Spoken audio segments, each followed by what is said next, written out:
चूक की बात है, जिसको हम कह रहे हैं कि बीजेपी कहीं पल्स को समझने में चूक कर गई, ये बात मुझे लगता है कि ठीक है। सर आपने उसका जिक्र किया, मुझे याद आता है कि हांगकांग की बात आपने कही, ये जो जिस तरह की मैसेजिंग ऐप का इस्तेमाल किया गया था, ये हांगकांग में हुआ, ईरान में हुआ। कुछ चीज़ें जो अमेरिका नहीं समझ पा रहा है, इतना टेक्नोलॉजी में इतना एडवांस है, भारत के पास वो चीज़ें नहीं हैं उनके लिए। और इस तरह के जब आंदोलन आते हैं तभी तो हमें समझ में आएगा कि क्या कुछ हो रहा है। अगर वो जिस हिसाब से जितना फास्ट, क्योंकि हमारे यहाँ इंटेलिजेंस एजेंसियाँ इंटरसेप्ट करती हैं कॉल्स को, वो उतना बड़ा मुद्दा नहीं है ललित कि ये इसको समझने में क्या चूक हुई। दरअसल देखिए, एक ऐसी सरकार जो लोकप्रियता की लहर पे सवार होती है, जिसके पास दुनिया का सबसे ज़्यादा पॉपुलर लीडर है, जिसकी रैंकिंग हो, वो सरकार कई बार चूक करती है। उसे ऐसा लगता है कि इतना बड़ा नहीं होगा, क्या नाराजगी होगी इसे लेकर, समझा लेंगे। हाँ, नीट परीक्षाएं तो लीक होती रहती है। अब सलमान खान कपिल के शो में कह रहे थे कि मैं पेपर आ जाते थे मेरे पास, खुल के बोल। हम भी जब विश्वविद्यालयों में पढ़ते थे तो जो बदमाश टाइप के छात्र नेता रहते थे, वो कहते थे रात 4 बजे तक जगोगे ना, अगर हॉस्टल में जब हम थे तो बोले पेपर हम पहुंचा देंगे, ये गारंटी नहीं है आएगा नहीं आएगा। ये कोई नई बात नहीं है। दरअसल हम एक करप्ट शैक्षणिक प्रणाली में चलते रहे लंबे समय तक। कौन जिम्मेदार है इस पे खूब डिबेट हो सकती है, कांग्रेस भी जिम्मेदार है, बीजेपी भी जिम्मेदार है। इसमें आप ये नहीं कह सकते कि इनके समय बढ़ गया, इनके समय कम हो गया।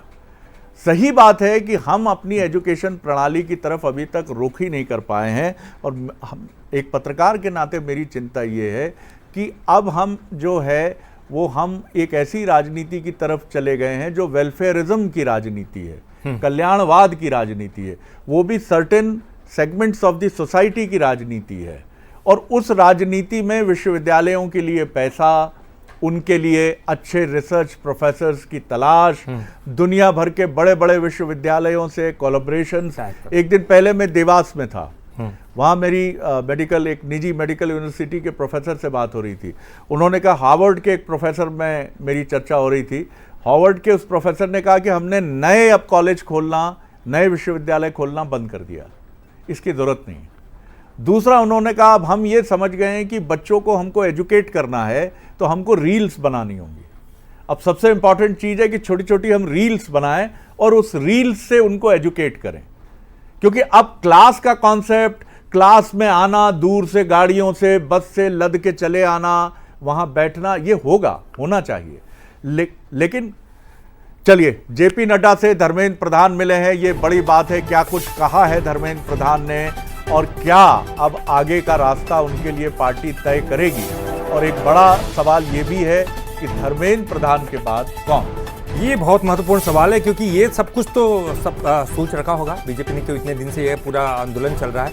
और जेपी नड्डा से मुलाकात से पहले कई बार फोन पे भी बात हुई होगी। और एक और बड़ी इंपॉर्टेंट बात है जो मैं जरूर शेयर करना चाहूंगा कि मोहन भागवत जी के आज के बयान के बाद ये इस्तीफा हुआ।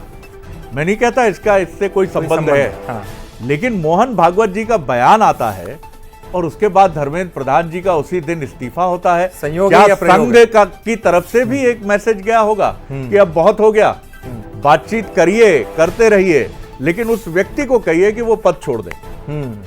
कम से कम एक संदेश लोगों के बीच में जाएगा कि आपने नैतिकता के आधार पर दिया। जैसे कि आपने कहा कि अब देने वाला तो यही कहेगा कि मैं 10 दिन से दुखी हूं, लेकिन सवाल यह है कि आप दे क्यों नहीं रहे।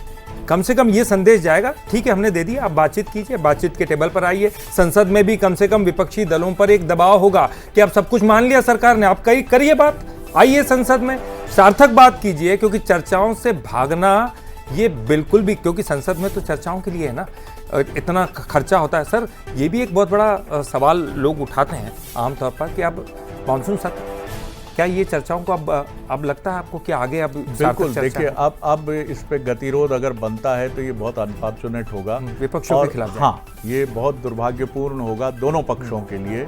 और अब कोशिश यही होनी चाहिए कि ये सत्र विद्यार्थियों के नाम हो, युवाओं के नाम हो, और इस सत्र के समापन के बाद एक कोई कॉन्क्रीट, जिसे कहते हैं ब्रेन स्टॉर्मिंग सेशन के बाद, एक विचार मंथन के गहन विश्लेषण के बाद एक रोडमैप सामने आना चाहिए। जैसे आप सड़कों का रोडमैप बनाते हैं, जैसे आप तमाम विकास के लिए योजनाएं तैयार करते हैं, कैसे हमारे विश्वविद्यालय बहुत ही तेजी से आगे बढ़ें, बहुत ही कॉम्पिटेंट हों, और विद्यार्थियों को देखिए रोजगार सरकारी नौकरी से अब हमें छात्रों को अलग ले जाना पड़ेगा, युवाओं को आज भी ये मान। चलिए, पीयूष पारे हमारे साथ जुड़ गए हैं इंदौर से, मध्य प्रदेश की व्यवसायिक राजधानी है और उनके साथ कुछ युवा हैं। पीयूष, कहां पर हैं और धर्मेंद्र प्रधान के इस्तीफे पर इंस्टेंट रिएक्शन क्या है युवाओं का? देखिए, बिल्कुल शरद जी, इस वक्त की जो बड़ी खबर है धर्मेंद्र प्रधान के इस्तीफे के बाद में, इस वक्त बंसल न्यूज की जो टीम है वो इंदौर के भंवरकुआ चौराहे यानी कि टंटिया मामा चौराहे पर मौजूद है और हाथों में तिरंगा लेकर इस वक्त युवा जो है वो आपको नजर आ रहे हैं। एक तरह से चूंकि ये समर्थन में कॉकरोच जनता पार्टी के समर्थन में तमाम युवा थे, किस तरीके से आप देखते हैं आज जो इस्तीफा दिया है, क्या कुछ रिएक्शन और क्या लगता है इस्तीफे से अब सीधे तौर पर नतीजे पर पहुंच चुकी है आपका आंदोलन? मैं इस्तीफे से ये बोलना चाहूँगा कि एक बस एक स्टेप है, जैसे चिंगारी लगती है ना, तो उसके बाद क्या होता है, चिंगारी लगने के बाद पूरा घर जल जाता है। उसी प्रकार ये जो प्रधान का इस्तीफा है उसके बाद हम मोदी का इस्तीफा लेंगे, क्योंकि आप पेट्रोल में इथेनॉल देखते हो, इथेनॉल मिलाने के बावजूद भी दाम सस्ता नहीं हो रहा है, उसके बाद जो इंजन खराब हो रहा है उसकी कोई जवाबदेही नहीं है। लेकिन सर, क्या लगता है इस्तीफा ही सिर्फ इस पूरे आंदोलन को खत्म करने की एक बड़ी पहल मानी जाए या कुछ आपको लगता है कि ठोस निराकरण होना चाहिए? देखिए, सबसे पहली बात पीयूष, ये किस पॉलिटिकल पार्टी से, क्या सीजेपी के ही सारे सदस्य हैं या मिक्स्ड पॉलिटिकल पार्टी के लोग हैं? हमारा प्रोटेस्ट ने यही बोलता कि हमें अकाउंटेबिलिटी चाहिए। अगर कल को दूसरा क्या सीजेपी को आप लोग सपोर्ट कर रहे हैं या फिर नहीं? मैं सीजेपी को सपोर्ट नहीं कर रहा हूँ, मैं सपोर्ट कर रहा हूँ एजुकेशन सिस्टम अच्छा होना चाहिए। ये देश गांधी का देश है और यहाँ पे अहिंसा की चली है, और आज हम अहिंसा के दम पे आज हम सब लोग जीते हैं। यहाँ 25 लोग से लोग खड़े हुए थे, आज जीते फाइनली, तो हम लोग काफी खुशी है। खुश हैं? कहाँ से है मैडम आप? क्या सीजेपी का सपोर्ट कर रहे हैं या फिर युवाओं के साथ में आप लोग आए? हम युवाओं के साथ में। क्या क्या मानती हैं आप, खास तौर पर आज इस्तीफा दिया है धर्मेंद्र प्रधान जी ने, उसके बाद अब ये आंदोलन खत्म हो जाएगा लगता है? हाँ, अब तो ये आंदोलन खत्म हो जाएगा। यहाँ पे तो ये खत्म हो रहा है। क्या कर रही हैं ये? पढ़ाई में इन्होंने क्या किया है और क्या ये अपने विश्वविद्यालयों से संतुष्ट हैं? कि नया अगर कोई बैठता है कुर्सी पे तो वो एजुकेशन को लेकर जो भी हमारी मांग थी कि ये इसके स्तर सही करे। आप क्या कर रही हैं? आप अभी फिलहाल किस तरीके की पढ़ाई? नीट की ही स्टूडेंट रह चुकी हूँ, फिर मेरा मतलब कि 3 बार मैंने नीट दिया है, लेकिन कुछ ये सब चीज़ों के चलते हुए मतलब नीट सही से नहीं हो पाया, फिर बीच में टेंशन से डिप्रेशन में आ गई, तो उस चक्कर में और चीज़ें खराब हुई, करते मुझे भी नीट छोड़नी पड़ी। क्या आप एजुकेशन सिस्टम को लेकर संतुष्ट नहीं है? आप किस तरीके से देखती हैं? लाइक अभी तक तो मैं संतुष्ट नहीं थी, लेकिन लाइक मुझे ऐसा कोई कंट्रोवर्शियल अभी कुछ बोलना नहीं है। तो क्या ये चाहती हैं कि कॉकरोच जनता पार्टी अब राजनीति में प्रवेश करे? क्या लगता है आपको, जिस तरीके से सीजेपी ने इसको लेकर आंदोलन किया है, अब आगे सीजेपी क्या आपको लगता है कि राजनीति में एंट्री, पॉलिटिक्स में एंट्री करनी चाहिए आपको लगता है? वैसे तो नहीं करनी चाहिए, बट अब वो उनके लीडर, अब जैसे अभिजीत दीपके जी है, वो जो चाहे वैसा होगा। बीजेपी के लिए क्या सोचती है पीयूष, ये भी पूछिए। जेएनजी एक जो युवा पीढ़ी है उसके अंदर सारी चीज़ें, शिक्षा और व्यवस्था, सारी चीज़ें उसको जब तक एकत्रित होकर एक साथ नहीं उतरते हैं तब तक उसमें बदलाव नहीं आने वाला। चलिए देखिए, यहाँ पर तमाम और भी लोग हैं, किस तरीके से आप देख रहे हैं, क्योंकि बड़े लंबे समय से आंदोलन चल रहा था, अब इस्तीफा हुआ है, लेकिन बीजेपी की जो पॉलिसी है उससे कितना आप लोग संतुष्ट हैं? अभी तो जितना हुआ है उतना ही काफ़ी। एनडीए की सरकार में पहली बार सरकार अपने घुटनों पे आई है, तो जो हुआ है इट्स बेस्ट। चलिए कुछ और भी रिएक्शन युवाओं से। ये देखिए हाथों में तमाम जो पोस्टर्स हैं, किस तरीके से देखते हैं? ये एक बड़ा एक्शन हुआ है, कहा जा सकता है धर्मेंद्र प्रधान का इस्तीफा, लेकिन बीजेपी की पॉलिसी से क्या आप संतुष्ट हैं? नहीं, हम बीजेपी की पॉलिसी में बिल्कुल संतुष्ट नहीं है। हमें सिस्टमेटिक रिफॉर्म चाहिए, स्कूल से लेकर यूनिवर्सिटी तक सब कुछ सही होना चाहिए। हर जगह मतलब एजुकेशन बहुत महंगा कर दिया है, जीएसटी तक लगा दिया है। ये हमारा इसेंशियल राइट है, इसको तो पूरा ही करना चाहिए मोदी जी को। प्लीज इस पे काम किया जाना चाहिए। सीजेपी को पॉलिटिक्स में एंट्री करनी चाहिए, सहमत हैं पीयूष? ये पूछिए। बट अगर वो अच्छा करते तो कर सकते हैं, कोई दिक्कत नहीं है। अगर वो हमारे लिए अच्छा काम करेंगे तो कोई दिक्कत नहीं है। जी शरद जी, सवाल फिर से दोहरा दीजिए आप। किस संगठन से जुड़े हैं? क्या ये लोग जिस तरह से संगठित दिख रहे हैं, कि मुझे लग रहा है कि इसमें राजनीतिक संगठनों के भी कार्यकर्ता हैं। क्या किसी आप पॉलिटिकल पार्टी से जुड़े हुए इन्फ्लुएंस हैं किस तरीके से, या फिर? I want to say something, अगर हम पॉलिटिकल नहीं होंगे तो क्या ही होगा। आज अगर जो मैं फोन ये मेलोडी पकड़ के खड़ा हूँ, इस पर टैक्स लगा हुआ है, तो अगर मैं पॉलिटिकल ना बनूँ तो क्या बनूंगा फिर? Why you asking the questions? हम पॉलिटिकल है, संविधान हमें दिया है, तो पॉलिटिकल होना पड़ेगा ना। We have rights to political भी। मानते हैं सीजेपी को एंट्री करनी चाहिए पॉलिटिक्स? इफ वी, अगर वो चाहते हैं तो देन वी वेलकम। ओके, अगर वो हमारी हक की बात पीयूष आप रिएक्शन लेते रहिए, लेकिन ये देखिए हम सोच रहे हैं कि दिल्ली में ही भारी संख्या में युवा इकट्ठा हैं, लेकिन इंदौर में इतनी बड़ी संख्या में, और ये दावा कर रहे हैं कि ये किसी राजनीतिक दल से जुड़े नहीं हैं, बड़ी संख्या में युवाओं का वहां जमावड़ा है, यानी अंदर अंडर करंट गहरा था। जिसकी बात कह रहे थे सर, उसी तरफ जा रहे हैं, क्योंकि उसकी बात हम कर रहे थे। हमारे साथ दो वरिष्ठ पत्रकार जुड़े हैं, लखनऊ से अरविंद जय तिलक जी जुड़े हैं और राजधानी भोपाल से संदीप पौराणिक है। पहला आप दोनों का स्वागत करते हुए अरविंद जी जरा मुझे समझाइए कि इसे किस रूप में हम देखें। जीत हार एक राजनीतिक लड़ाई का हिस्सा है, कांग्रेस इसे अपनी जीत बताएगी, सीजेपी अपनी जीत बताएगी, बीजेपी कहेगी कि हमने आखिर नैतिक धर्म का निर्वाह किया, थोड़ा समय तो चाहिए ही होता है, हम ये नहीं चाहते थे कि सारी परिस्थितियों को देख समझे बिना हम कोई कदम उठा लें। कैसे देखते हैं, आपका क्या विश्लेषण है? देखिए, एक लोकतंत्र की खूबसूरती होती है कि कोई भी निर्वाचित सरकार जो है जनता का जो आंदोलन है उसका सम्मान करे, क्योंकि लोकतंत्र में धरना, प्रदर्शन, सत्याग्रह बुनियादी आधार होता है। अच्छा हुआ कि धर्मेंद्र प्रधान जी इस्तीफा दे दिए। कहा भी जाता है कि इस्तीफा देने से पद भले चला जाता हूँ, कद बढ़ जाता है, लेकिन उसमें देरी हुई है। बेहतर हुआ होता कि जब नीट का पेपर लीक हुआ था, उसी दरमियान जिस तरह से पूरे देश में इसको लेकर के बवाल मचा, उसी समय इस्तीफा दे दिए होते। लेकिन अब जाकर के चलिए देर आए दुरुस्त आए, उन्होंने इस्तीफा दे दिया है। लेकिन इस बीच जो घटनाक्रम हुआ है काकरोच जनता पार्टी के तौर पर, इसमें अरविंद जी एक और हम लोग यहाँ बैठकर थोड़ा अटकलें लगाने की कोशिश कर रहे थे। आपका अनुभव बड़ा व्यापक है। मोहन भागवत जी का बयान आता है संघ की तरफ से, ये पहली बार, और संघ प्रमुख की तरफ से जहाँ तक मुझे ध्यान है पहली बार छात्र आंदोलन को लेकर ये बयान आता है, और ठीक उसी दिन दोपहर को इस्तीफा हो जाता है। क्या कोई संबंध हो सकता है दोनों में? बिल्कुल होना चाहिए, और इसको हम नजरअंदाज नहीं कर सकते हैं। मोहन भागवत बहुत संचालक हैं, और ये जमीन पर किस तरह से चुनाव में आरएसएस काम करती है, उनके अपने लोग हुए हैं जो जमीनी हकीकत को उनका तक पहुंचाते हैं, और युवाओं का किस तरह से प्रधानमंत्री मोदी जी का समर्थन रहा है। और नाराजगी अगर होती है तो लाजमी तौर पर कहीं न कहीं जो उसका भारी नुकसान की संभावना वो देख रहे होंगे।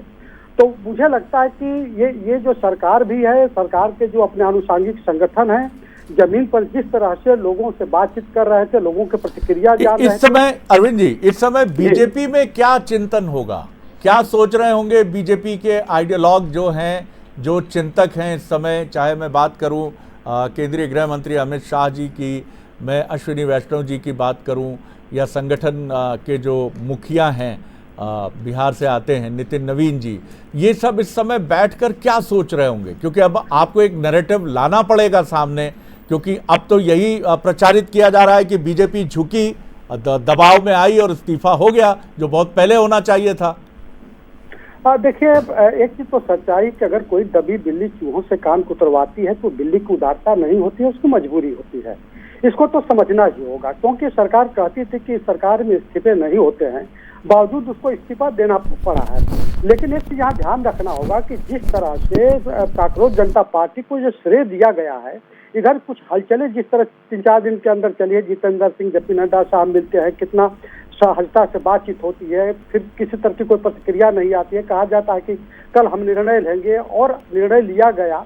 यानी पूरा श्रेय जो है विपक्ष को देने के बजाय जिस तरह बिल्कुल जनता पार्टी को दिया गया, तो विपक्ष के बतौर विपक्ष एक नया विकल्प भारतीय जनता पार्टी की सरकार ने जो है वो खड़ा कर दिया है। और ये मान करके चलिए कि जो आक्रोश का पूरा जो एक गुब्बारा था। चलिए मैं लौटता हूं सर, बने रहे आप हमारे साथ। तो कॉन्स्टिट्यूशनल क्लब पहुंच गए हैं जेपी नड्डा, और एक हाई लेवल मीटिंग वहां प्रपोज्ड है, और मीटिंग होने वाली है सीजेपी के साथ, और शायद विधिवत अपने आंदोलन की समाप्ति की घोषणा कॉकरोच जनता पार्टी, ये तस्वीरें आप देख रहे हैं उसी समय की हैं तस्वीरें जब आगे बढ़ते हुए, और जेपी नड्डा ने इस पूरे मूवमेंट पर एक सूत्रधार की भूमिका बहुत शुरू से भारतीय जनता पार्टी के लिए निभाई है। तो दिल्ली में जो कॉन्स्टिट्यूशनल क्लब है वहां पहुंच गए हैं जेपी नड्डा सीजेपी के साथ बैठक के लिए। संदीप पौराणिक जी, आपसे जानना चाहूंगा,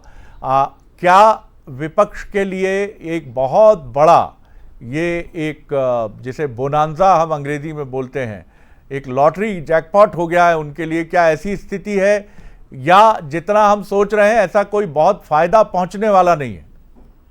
देखिए शरद जी, अगर हम बात करते हैं तो ये पहला ऐसा अवसर है जब सरकार किसी आंदोलन के दबाव में नजर आई है। किसान आंदोलन भी हम लोगों ने बहुत करीब से देखा, तमाम चीजें चलती रही, किसानों की जो मांग रही उस पर भी सरकार विड्रॉ किया कानून को।